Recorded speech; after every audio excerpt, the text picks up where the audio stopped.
En el mundo del narcotráfico, los nombres más temidos suelen ser hombres. Pablo Escobar, el Chapo Guzmán, el Mayo Zambada. Pero hubo una mujer, una figura que se abrió camino entre balas, cocaína y cadáveres. Una mente criminal que combinó crueldad, estrategia y poder. Su nombre, Griselda Blanco. La apodaron la Madrina, la Viuda Negra, la Reina de la Cocaína.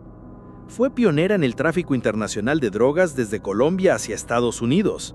Y mientras muchos la subestimaban por ser mujer, ella construyó un imperio multimillonario a sangre y fuego. Esta es la historia de su ascenso, su reinado y su caída. Una historia marcada por traición, violencia, excesos y poder absoluto.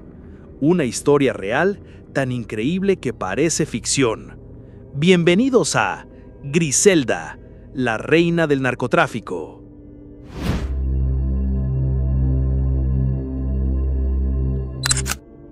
Griselda Blanco nació en 1943, en Cartagena, Colombia, pero su infancia se forjó en las calles marginales de Medellín. Desde pequeña supo lo que era el hambre, el abandono, el dolor. Su madre, Ana Lucía Restrepo, la crió en un entorno duro, plagado de violencia doméstica, delincuencia y una pobreza que no dejaba espacio para la inocencia. Aquella niña, que no conoció ternura ni protección, crecería con el corazón endurecido por la necesidad y el instinto de supervivencia. Desde temprana edad, Griselda demostró ser distinta. No obedecía, no callaba, no temía. Mientras otras niñas jugaban en las aceras o ayudaban en casa, ella ya caminaba por barrios peligrosos, observando, aprendiendo, adaptándose. Se decía que tenía una mirada fría, incluso de niña, como si entendiera más de lo que debía para su edad. A los 11 años, según relatos populares, cometió su primer asesinato. El caso nunca fue documentado oficialmente, pero el mito cuenta que participó en el secuestro de un niño de un vecindario adinerado. Al no recibir el rescate esperado, se dice que Griselda fue quien terminó con la vida del pequeño. Real o no, esa historia corrió de boca en boca durante décadas y fue suficiente para cimentar su reputación como alguien a quien no le temblaba la mano, ni siquiera siendo una niña. Durante la adolescencia, cayó en la delincuencia común, robos menores, fraudes, prostitución, tráfico de mercancía robada. Pero incluso en ese mundo de sombras, Griselda destacaba, no solo por su audacia, sino por su inteligencia. Sabía cuándo hablar, cuándo callar y sobre todo, cuándo moverse. Tenía una capacidad casi natural para manipular y controlar, para crear lealtades a su alrededor y al mismo tiempo infundir miedo. Pronto conoció a su primer esposo, Carlos Trujillo, con quien tuvo 3 hijos. Juntos comenzaron a involucrarse en actividades delictivas más serias.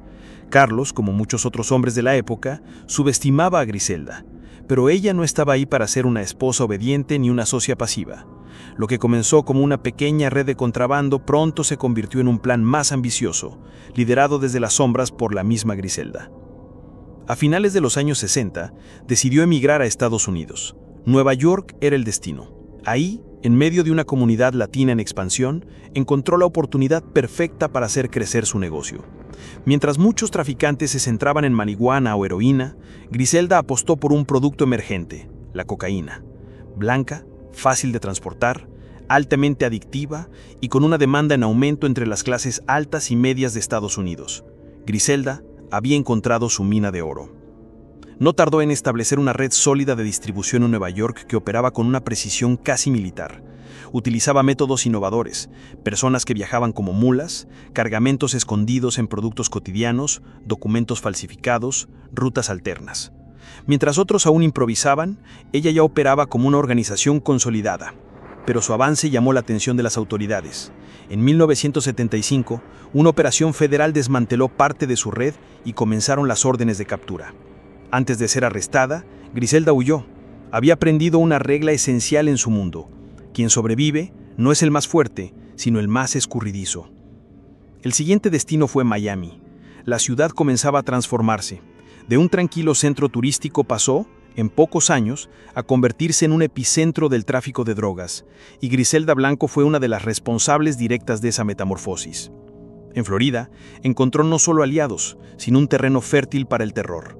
Mientras otros traficantes negociaban, ella eliminaba. Mientras otros construían pactos, ella enviaba sicarios. Se convirtió en la figura más temida del submundo, no solo por su capacidad logística, sino por su brutalidad. Griselda no perdonaba traiciones, ni errores, ni desobediencias. No importaba si el culpable era un rival, un socio o un amante. El castigo era siempre el mismo: la muerte. Mandó asesinar a decenas de personas, muchas veces en plena luz del día, con una frialdad que helaba el sangre. Se dice que disfrutaba el caos, que encontraba placer en el control absoluto, que la violencia era para ella un lenguaje más, una herramienta indispensable para mantener su imperio en pie. Con el tiempo, su fortuna creció. Se calcula que llegó a acumular cientos de millones de dólares. Vivía rodeada de lujos, joyas, autos, mansiones, pero también rodeada de enemigos. La DEO, el FBI, rivales colombianos, ex socios, incluso miembros de su propia organización. Todos querían verla caer. Pero Griselda se mantenía en la cima, inquebrantable, despiadada, letal. Su apodo ya era conocido en todo el continente: la Madrina, una figura que imponía respeto y miedo a partes iguales, una mujer que rompió todas las reglas de su época. En un mundo dominado por hombres, ella no solo se abrió paso, se impuso, y lo hizo sin pedir permiso. Su historia apenas comenzaba. En Miami, Griselda Blanco no solo encontró refugio, encontró poder. La ciudad, que en los años 70 parecía un paraíso tropical, se convirtió en un escenario de guerra. Las calles soleadas se tiñeron de sangre, y tras muchos de esos asesinatos estaba su nombre. La cocaína fluía como nunca antes. Los cargamentos llegaban desde Colombia con una precisión quirúrgica, y el dinero entraba en millones. Pero no se trataba solo de tráfico. Griselda estaba construyendo un imperio. Su red era amplia, violenta y leal hasta la muerte. Contrataba a los mejores sicarios, muchos de ellos jóvenes colombianos que llegaban dispuestos a matar por unos cuantos miles de dólares. Bajo su mando aplicaban un nuevo estilo: asesinatos desde motocicletas, con cascos puestos, sin mirar atrás. Un método rápido, anónimo, mortal. Ese estilo se volvería característico de los cárteles, y todo comenzó con ella. Griselda no solo controlaba el negocio, también dictaba las reglas. Nadie vendía sin su permiso, nadie cruzaba sus rutas, nadie tocaba a su gente. El que lo hacía, desaparecía. Los cadáveres aparecían en autos, en playas, en callejones, muchos sin nombre, otros con mensajes. Cada muerte era un recordatorio. Ella mandaba, y no había espacio para la debilidad. Vivía con total descaro. Mientras otros narcotraficantes actuaban con sigilo, Griselda compraba mansiones, organizaba fiestas extravagantes, vestía con pieles, diamantes, relojes de oro. Era una figura visible, poderosa, temida. Se paseaba por los clubes nocturnos con guardaespaldas armados y una sonrisa fría. Muchos sabían quién era, pero nadie se atrevía a hablar, porque con Griselda, hablar significaba morir. Su brutalidad no tenía límites. Algunos de sus enemigos fueron asesinados frente a sus familias, otros mientras dormían. Incluso aquellos que alguna vez fueron cercanos no estaban a salvo. Uno de sus esposos, Alberto Bravo, murió a balazos después de una discusión con ella. Según los informes, Griselda misma apretó el gatillo. No le temía a nada ni a nadie, ni a la ley ni a Dios. Pero su violencia no se quedaba en la calle. También era madre, una madre temida. Criaba a sus hijos dentro del mundo criminal. Desde pequeños fueron entrenados para obedecer, para no confiar, para sobrevivir. Algunos de ellos crecerían para formar parte activa del negocio. A uno en particular, Michael Corleone Blanco, lo nombró en honor al personaje de El Padrino, dejando claro que su visión de la vida estaba moldeada por el poder y el crimen. La ciudad de Miami comenzaba a cambiar. La guerra del narcotráfico se intensificaba. Griselda había desatado una ola de violencia nunca antes vista. Los medios la llamaban la Viuda Negra, por la forma en que eliminaba a sus parejas y enemigos. Otros la conocían como la Madrina de la Cocaína. Su influencia llegó a tal punto que los propios cárteles en Colombia empezaron a temerle.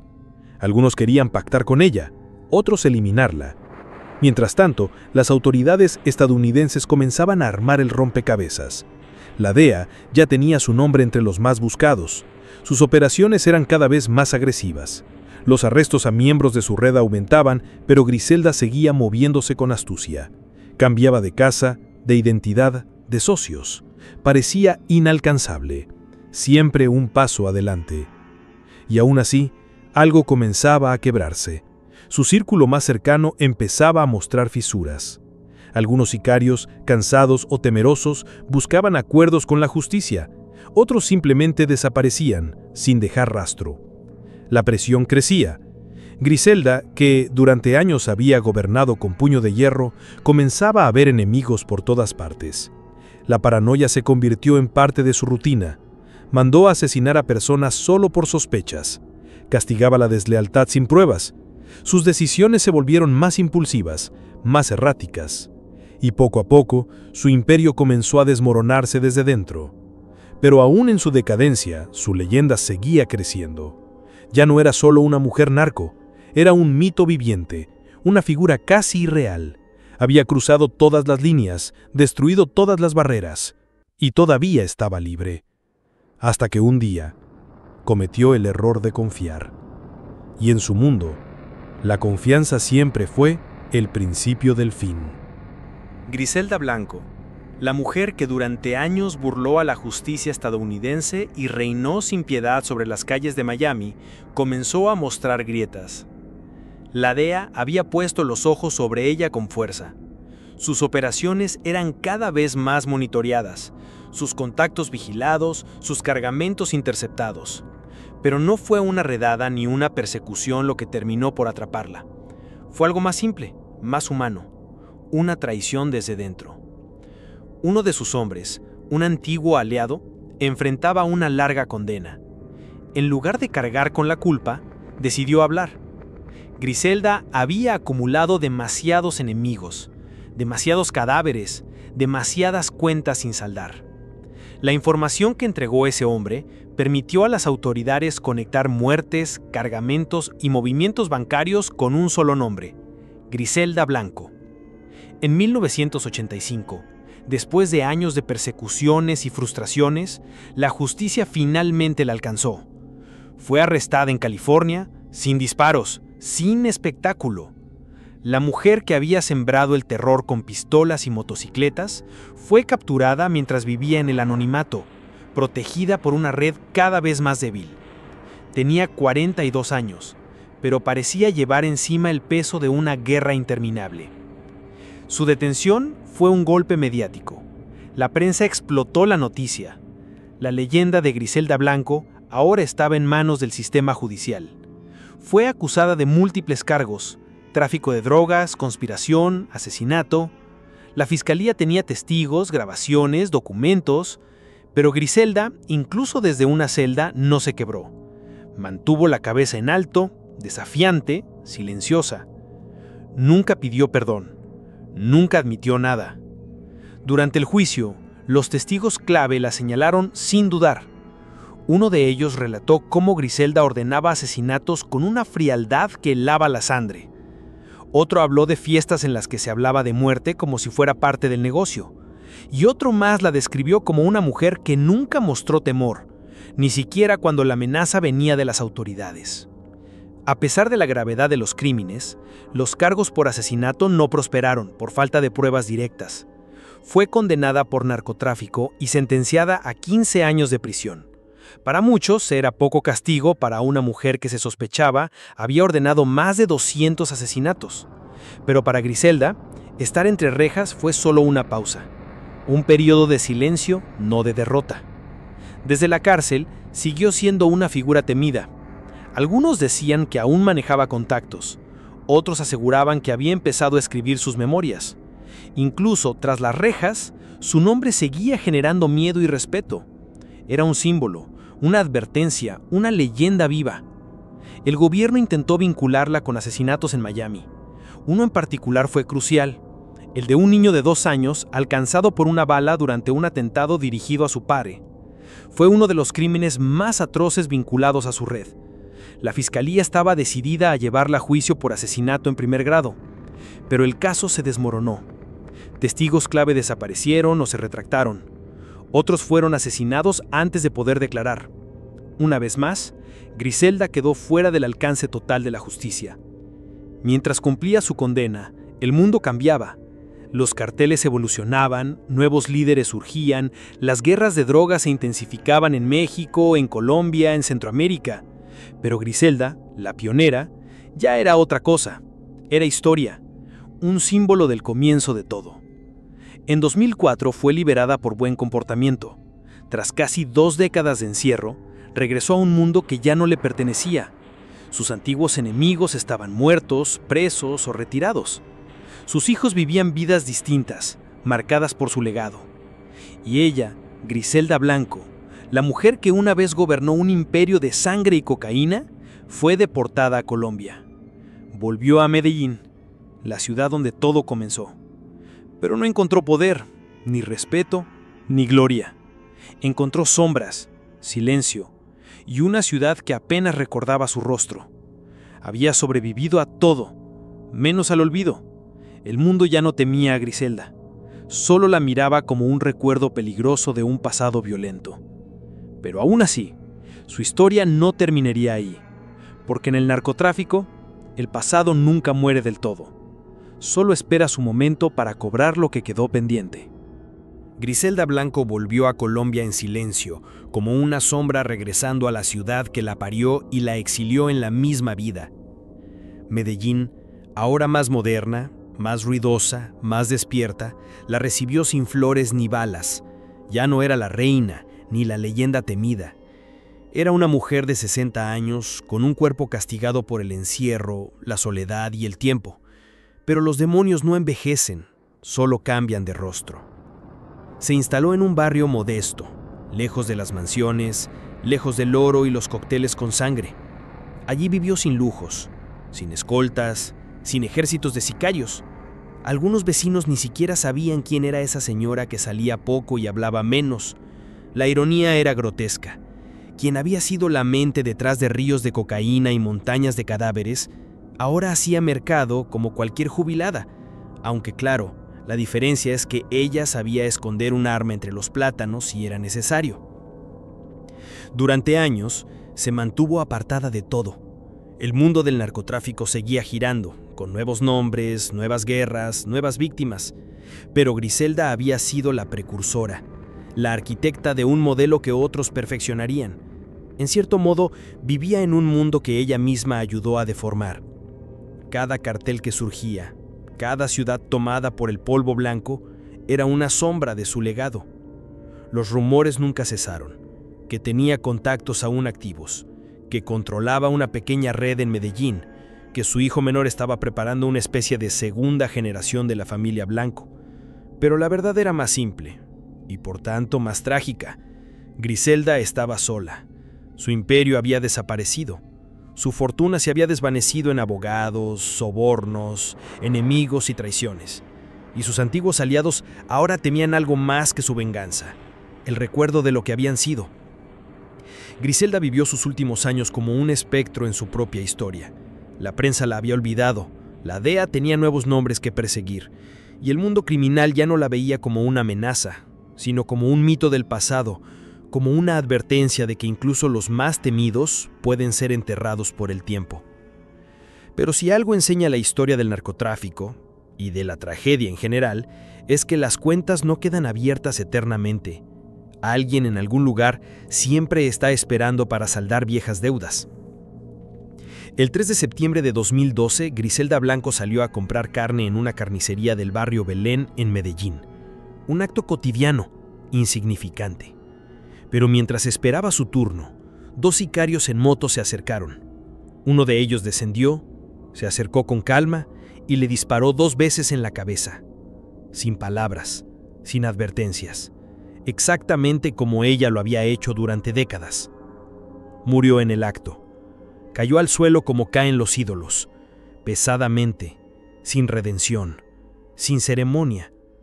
El carnicero, irónicamente, fue el último en verla con vida. El círculo se había cerrado. La mujer que introdujo los asesinatos en moto a las calles de Miami murió víctima de su propia invención. La leyenda que sembró terror en 2 continentes fue ejecutada por un joven que probablemente no había nacido cuando ella era reina. La muerte de Griselda Blanco no fue el final de una historia. Fue el recordatorio de que en ese mundo el pasado siempre te alcanza, incluso si cambias de nombre, de país o de rostro. Porque el narcotráfico no perdona, solo espera. Y así cayó la madrina, no en una gran redada, no en un juicio histórico, no entre helicópteros y cámaras. Cayó como vivió, sin misericordia, sin despedida y con sangre en el suelo. Una vida construida sobre cadáveres solo podía terminar de una forma, siendo uno más. La muerte de Griselda Blanco no marcó solamente el fin de una vida, marcó el final de una era, porque ella no fue simplemente una narcotraficante, fue un símbolo. Representó lo que era posible hacer con ambición desmedida, crueldad absoluta y la voluntad de imponer miedo sin límites. Y como todos los símbolos, su sombra no desapareció con su cuerpo. Tras su asesinato, Medellín no estalló en guerra. No hubo venganzas masivas ni represalias públicas. El mundo del narcotráfico ya se movía con otras lógicas, otras caras, otros mandos. Pero la figura de Griselda quedó flotando en el aire, como una advertencia permanente de lo que puede crear y destruir una mente sin escrúpulos. Sin embargo, su historia no terminó en ese charco de sangre, porque Griselda dejó algo más que cadáveres y dinero perdido. Dejó una familia, dejó herederos. Tuvo 4 hijos en total, 3 de ellos con Carlos Trujillo y uno más con su tercer esposo, Darío Sepúlveda. Sus hijos crecieron rodeados de dinero sucio, armas, lealtades compradas y traiciones disfrazadas de abrazos. Vivieron entre el lujo extremo y el miedo constante, entre los privilegios de una vida criminal y la condena de llevar su apellido. Uno de ellos, Darío, fue asesinado cuando aún era joven, en una de las muchas venganzas cruzadas que envolvieron a la familia. Pero el hijo más mediático sería el último, Michael Corleone, Blanco. Sí, Griselda lo nombró como el personaje de El Padrino, dejando claro desde su nacimiento la clase de destino que había imaginado para él, no un ciudadano común, no un hombre libre, sino un sucesor, un príncipe del crimen. Michael creció entre Estados Unidos y Colombia, protegido por el imperio de su madre. Fue testigo de la caída, del encierro, del exilio. Vio cómo se desmoronaba la corona que durante años fue intocable. Y aún así, por momentos parecía decidido a recuperar algo de ese poder perdido. En sus propias palabras, él no eligió esa vida, nació en ella. Y aunque ha intentado reconstruir su historia desde el entretenimiento, el comercio legal y la fama digital, la sombra de Griselda lo sigue a cada paso. Años después de su liberación, Michael fundó una marca llamada Pure Blanco, una mezcla de ropa urbana, cultura narcopop y negocios digitales. Participó en programas, entrevistas y hoy intenta sobrevivir vendiendo una versión suavizada pero igual de oscura del legado que heredó. Hay quienes lo ven como una figura trágica, otros como un oportunista, pero nadie puede negar que su vida es una secuela inevitable de la historia que escribió su madre a tiros y amenazas. Lo cierto es que Griselda Blanco dejó una huella en el mundo criminal que sigue vigente. Fue una de las primeras en demostrar que el narcotráfico no tenía género, que una mujer podía ser tan o más cruel que cualquier capo, que podía mandar a matar a quien quisiera, incluso esposos, incluso amigos, incluso socios, sin perder el sueño por ello. Ella creó estructuras que aún hoy usan las mafias, popularizó métodos, impuso estilos, rompió reglas. No buscaba igualdad, buscaba dominio, y lo logró. Años después de su muerte, su figura sigue dividiendo opiniones. Para algunos es una inspiración retorcida, la mujer que venció un mundo de hombres. Para otros es la peor cara del narcotráfico, una asesina fría, despiadada, incapaz de remordimiento. Y para muchos es simplemente una advertencia viva de lo que pasa cuando el poder se combina con la violencia y la impunidad. Griselda no murió con su último aliento. Su historia quedó escrita en los barrios que dominó, en las vidas que destruyó, en las rutas que abrió y en la cultura que ayudó a deformar. El narcotráfico global no fue el mismo después de ella, y aunque su imperio cayó, sus lecciones criminales siguen vivas en quienes vieron cómo gobernaba. Porque Griselda no enseñaba con palabras, enseñaba con sangre. Hablar de Griselda Blanco es hablar de violencia, pero no de una violencia común, no de una reacción impulsiva o de defensa. Su violencia era calculada, estratégica, a veces incluso simbólica. No mataba por necesidad, mataba para dejar mensajes, para que el miedo hiciera el trabajo que las palabras ya no podían hacer. Sus órdenes eran claras, cortas, frías. No necesitaba gritar para hacerse respetar. Bastaba con su presencia, con su mirada, con la historia que todos conocían. Quien la desobedecía no recibía una segunda oportunidad. Quien fallaba no era corregido, era eliminado. En su mundo la lealtad era absoluta o inexistente, y el error costaba la vida. Muchos de los asesinatos que se le atribuyen ni siquiera fueron necesarios, pero para ella la sangre era una inversión. Matar a uno era enviar un mensaje a 100. Cada cadáver era una firma de su poder, una advertencia silenciosa. Aquí manda Griselda y nadie más. No necesitaba estar presente, no necesitaba ensuciarse las manos. Para eso estaban sus sicarios, jóvenes sin futuro que encontraban en ella una figura de autoridad, una especie de madre retorcida que les daba dinero, protección y un propósito. Y si fallaban, si hablaban más de la cuenta o si comenzaban a pensar por sí mismos, también eran desechados. Así era su mundo, útil o muerto. Tenía favoritos, claro, gente en la que confiaba más que en otros, pero incluso esos sabían que no estaban a salvo, porque Griselda no creía en vínculos, ni en afectos, creía en el control. Incluso sus relaciones amorosas estaban marcadas por esa lógica. Varios de sus maridos y amantes terminaron asesinados por sus propias órdenes. No porque ya no los quisiera, sino porque ya no le servían. Uno de los casos más recordados fue el de Alberto Bravo, su segundo esposo. Tuvieron una discusión sobre dinero, millones de dólares que, según Griselda, él había desviado. Se enfrentaron en un estacionamiento, en plena luz del día. Hubo un tiroteo, y según los relatos, Griselda disparó primero. Mató a Bravo y luego se subió a su auto como si nada. No huyó, no se escondió, porque ella no tenía miedo, o al menos eso decía. En el mundo narco, muchos matan para sobrevivir. Griselda mataba para mandar, porque entendía que el verdadero poder no se negocia, se impone. Lo más inquietante era su frialdad, la forma en que hablaba de la muerte, la ligereza con la que podía decidir el destino de una persona. Para ella, quitar una vida era una operación más, un movimiento necesario para mantener el orden en su imperio. No sentía culpa, no mostraba remordimiento. Para Griselda, matar era parte del trabajo. Y esa frialdad se extendía también a su vida familiar. Nunca separó el crimen de la maternidad. Sus hijos crecieron en medio de armas, sicarios, maletas llenas de dólares y conversaciones de muerte. No hubo cuentos antes de dormir, no hubo abrazos inocentes, solo advertencias, entrenamiento y silencio. Ella los amaba, a su manera, pero incluso ese amor estaba condicionado por su visión del poder. Uno de sus guardaespaldas alguna vez dijo: Griselda era como una bomba, tranquila por fuera, pero si algo explotaba a su alrededor, ella explotaba más fuerte. Tenía un sentido del orgullo casi enfermizo. No toleraba que nadie la desafiara, ni siquiera con una mirada.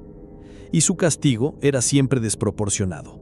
No mataba solo al traidor, a veces también a su familia, a sus amigos, a cualquiera que pudiera representar una amenaza futura. Su apodo, la Viuda Negra, no era un simple invento de la prensa. Era una descripción.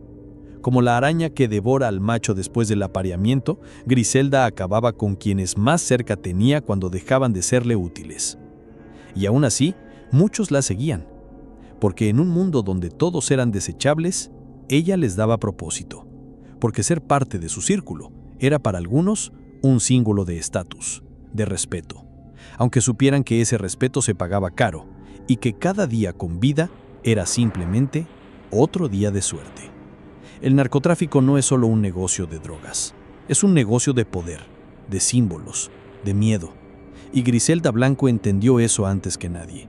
Por eso no necesitaba toneladas de cocaína para infundir terror. Bastaba con su nombre. En las calles de Miami, cuando algo salía mal, cuando alguien moría de forma brutal, cuando se escuchaban ráfagas de disparos en medio de la ciudad, había una frase que recorría los barrios sin necesidad de confirmación. Eso fue la señora. Y no hacía falta decir más. Mientras el mundo veía a Griselda Blanco como una criminal sanguinaria, despiadada, asesina de su propio círculo, pocos comprendieron que detrás de todo eso había algo más peligroso, una mente empresarial adelantada a su tiempo. Porque Griselda no solo fue la mujer que mataba sin pestañear, fue también la primera que entendió que la cocaína no era solo una droga, era un producto. Y como todo producto, necesitaba un sistema. En los años 70, el negocio de la droga en Colombia era todavía artesanal. Pequeños grupos movían cantidades reducidas. Las rutas eran improvisadas. El transporte era un riesgo constante. Pero Griselda pensó en grande. Pensó como una mujer que no quería participar del sistema, sino construir el suyo propio. Fue una de las primeras en establecer una red transnacional de tráfico entre Colombia y Estados Unidos, con puntos logísticos, contactos aduaneros, cuentas bancarias falsas, empresas pantalla y rutas seguras. Tenía mulas, hombres y mujeres que transportaban cocaína dentro de sus cuerpos, pero también costuraras, diseñadores y técnicos que escondían droga en ropa, electrodomésticos, muebles, maletas. Cada envío era una operación compleja, como una cadena de producción donde cada eslabón tenía una función precisa. Y ella, en el centro de todo, manejaba los hilos con una disciplina que parecía militar. No había errores, no había retrasos, y si los había, la consecuencia era inmediata y mortal. Comprendió mejor que nadie cómo funcionaba la demanda. No apuntó a los barrios pobres ni a los adictos callejeros. Fue directo a las oficinas, a los clubes de élite, a los actores de Hollywood, a los banqueros, a los ejecutivos. Supo ver que la cocaína era la droga perfecta para un país como Estados Unidos. Costosa, glamorosa, discreta. Una droga de apariencia limpia y consecuencias sucias. La demanda creció, y con ella creció su imperio. Por cada gramo que entraba a Miami, ganaba miles de dólares, y por cada muerte que ordenaba, protegía millones. Pero más allá del dinero, lo que realmente construía era un modelo de negocio criminal que otros copiarían por décadas. Fue la arquitecta de una industria sin oficinas, sin papeles, sin leyes, pero con jerarquías, metas, estructura y control absoluto.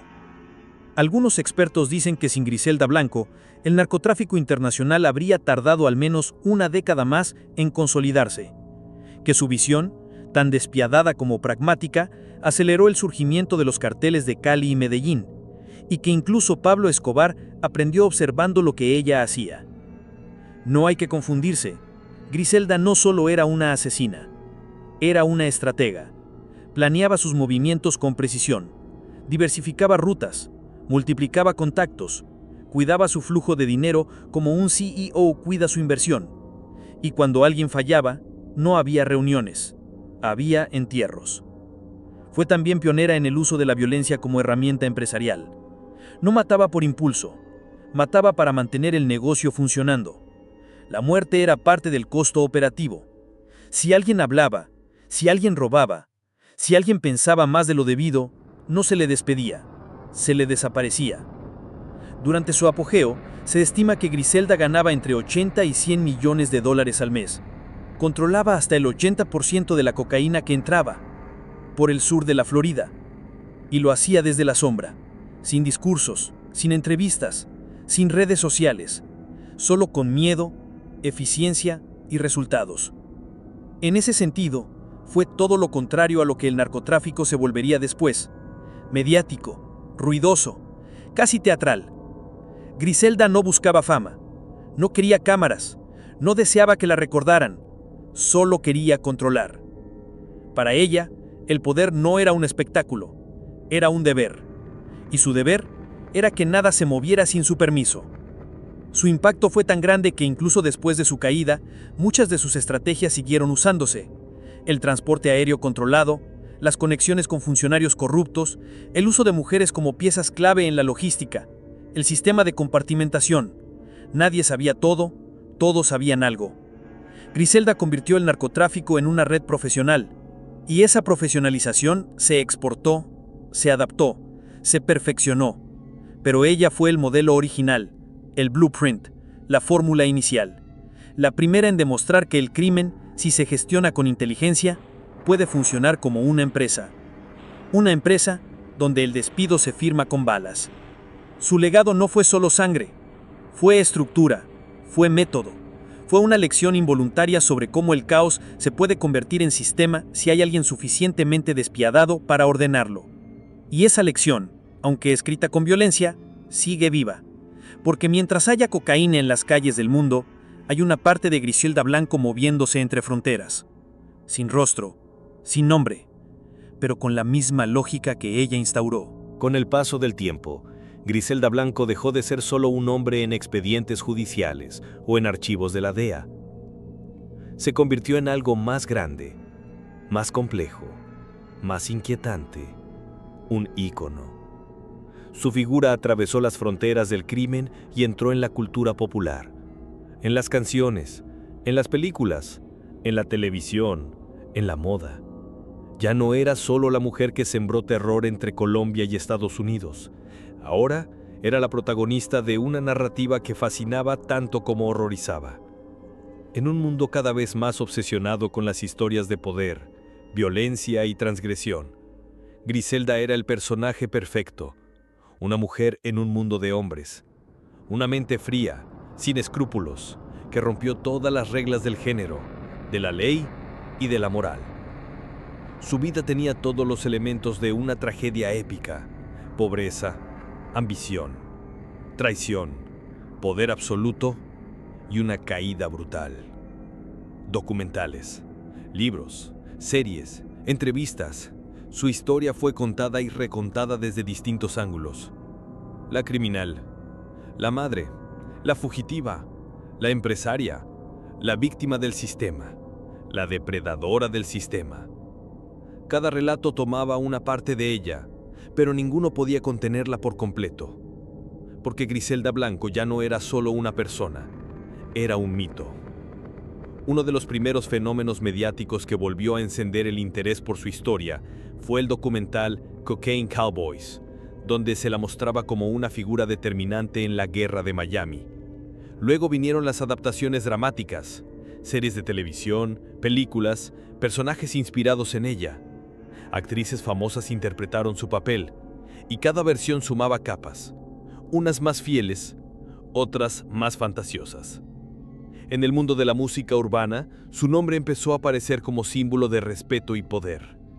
Rap, reggaetón, trap.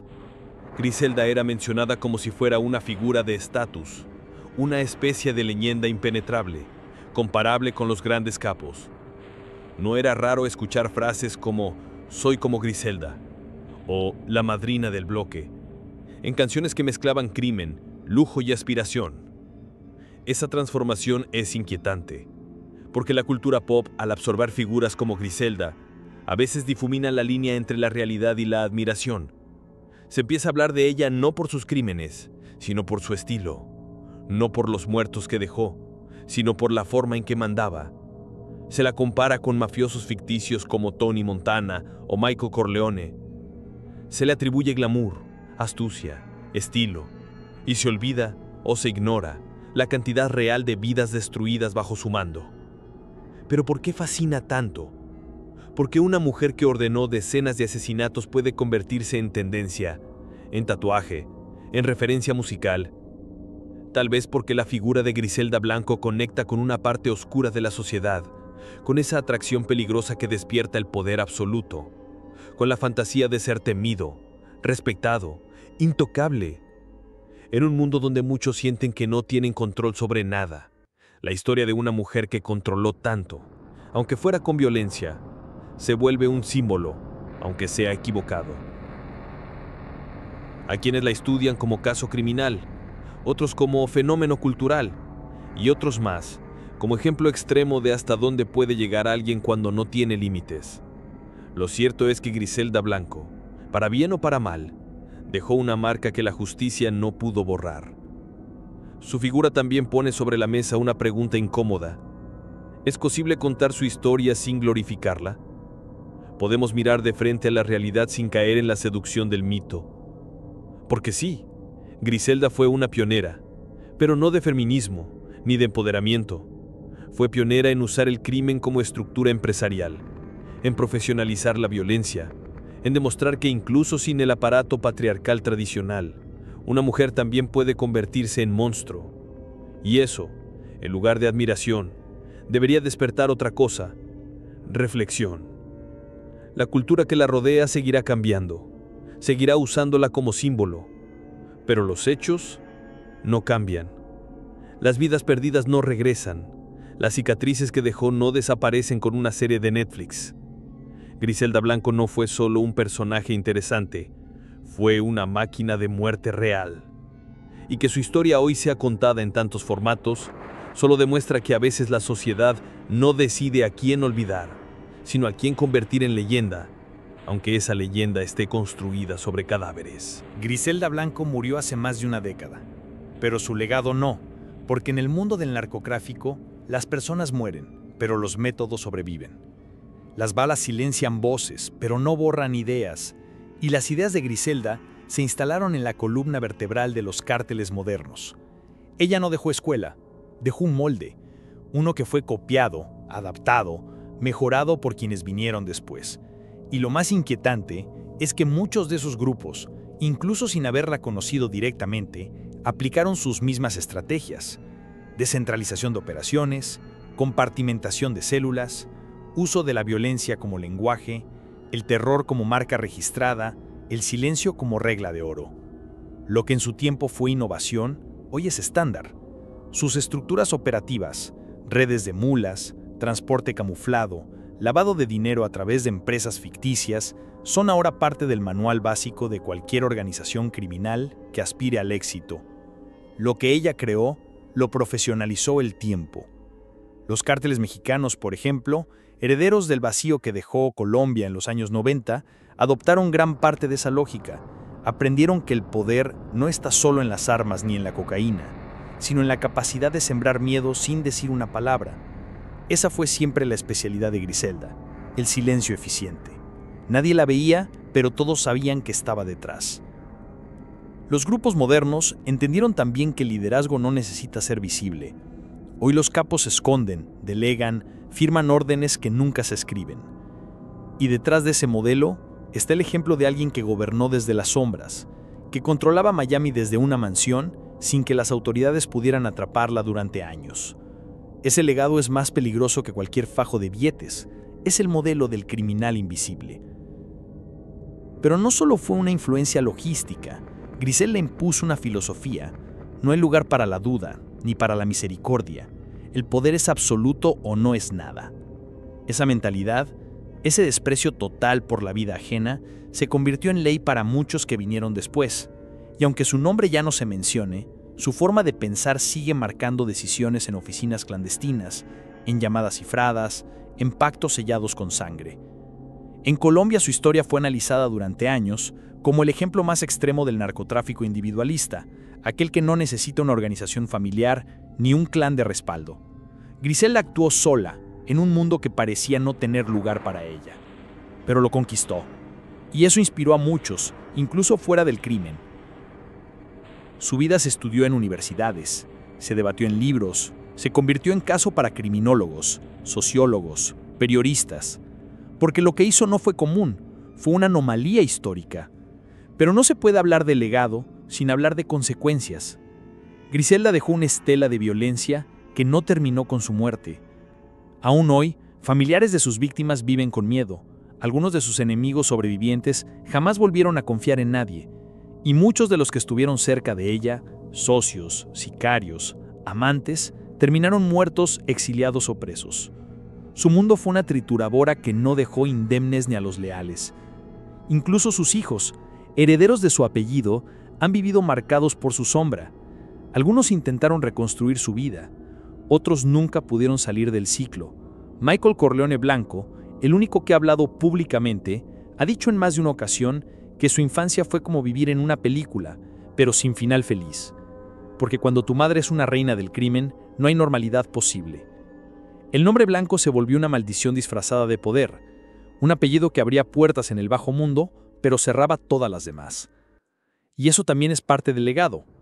La imposibilidad de escapar del pasado. La cárcel emocional que Griselda construyó no tenía barrotes, pero era igual de impenetrable, para su familia, para sus enemigos, para ella misma.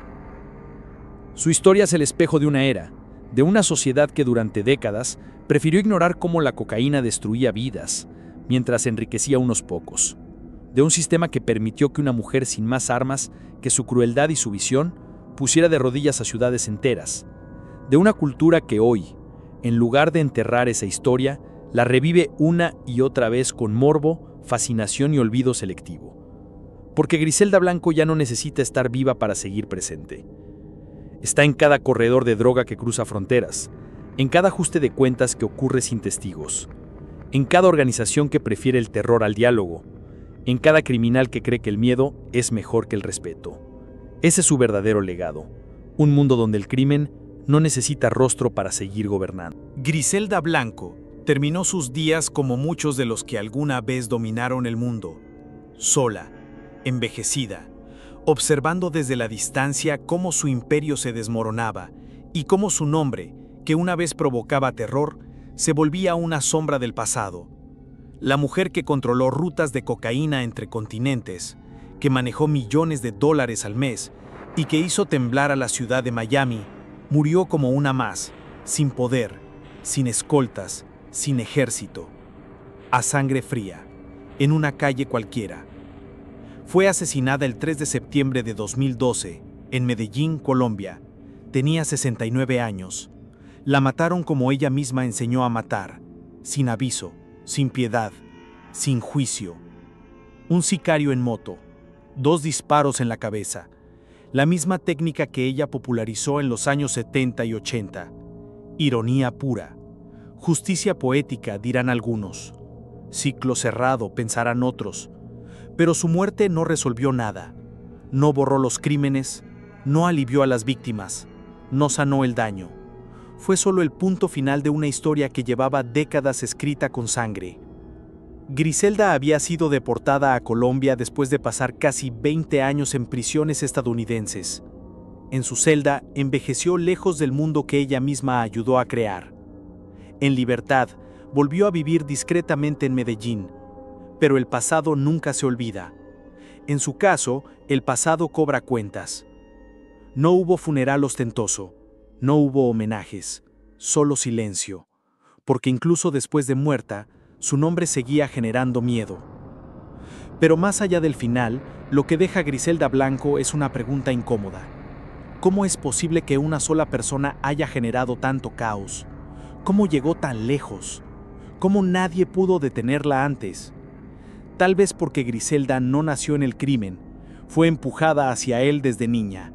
Nació en la miseria, se crió en la violencia, aprendió que la única forma de sobrevivir era controlarlo todo o ser controlada.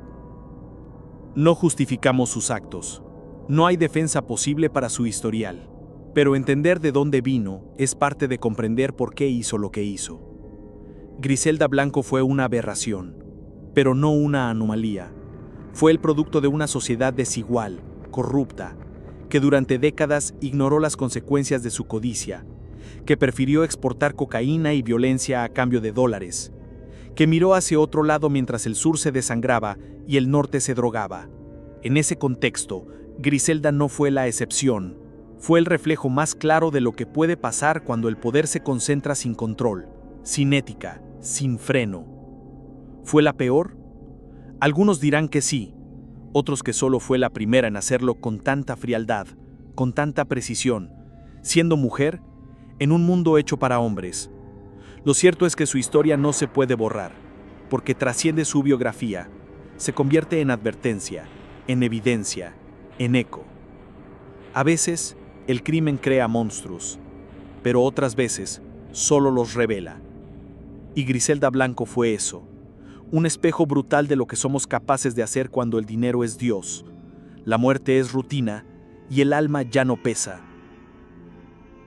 Su historia termina aquí, pero las preguntas que deja detrás todavía siguen sin respuesta. Si te gustó este video, no olvides darle like, suscribirte y compartirlo. Eso me ayuda muchísimo a seguir creando más contenido como este. Gracias por acompañarme y nos vemos en el próximo misterio.